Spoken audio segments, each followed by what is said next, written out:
नमस्कार। चलिए, historical background जो है इंडियन कॉन्स्टिट्यूशन का, उसमें जो एक्ट्स का कंट्रीब्यूशन है, जिसके बेसिस पे आगे में चल के जो है सो जब इंडिपेंडेंस हुआ तो कॉन्स्टिट्यूशन के डेवलपमेंट में, या कह लीजिए जो सोशल डेवलपमेंट में पब्लिक के लिए जो है सो काफ़ी अच्छा रोल प्ले किया। उस सिलसिले में हम सबसे पहला जो एक्ट है बैकग्राउंड वो जो है सो आज लेते हैं।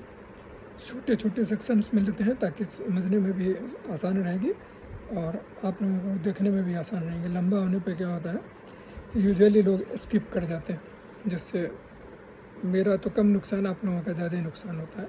छोटे ही इसमें लेते हैं जो आप देख सकें। तो सबसे पहले हम लेते हैं इस सिलसिले में रेगुलेटिंग एक्ट ऑफ 1773। ठीक है, तो इसमें क्या था, the first step taken by the British government to control and regulate the affairs of the East India company.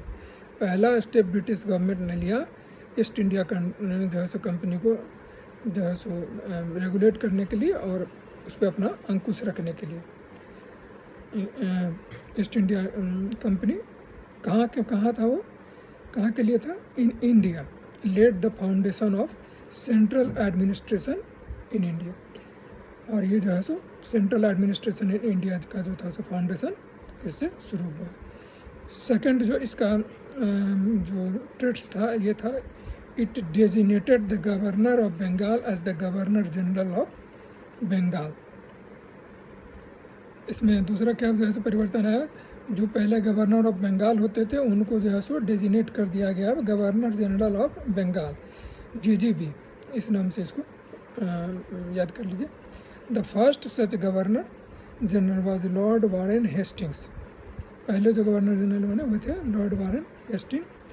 And third one, it provided for the establishment of supreme court at Calcutta in which year 1774 with original and appellate jurisdiction comprising 1 chief justice and 3 other जजेज। ये जो है ये UPSC pre में पूछा गया हुआ है। ठीक है, इसीलिए हम इसको यहाँ पे ईयर मार्क्ड कर दे रहे हैं। Bombay and Madras presidencies were made subordinate.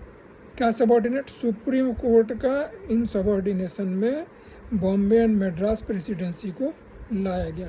ठीक है, ये था पहला segment, regulating act of 1773 for historical background of Indian polity. ठीक है।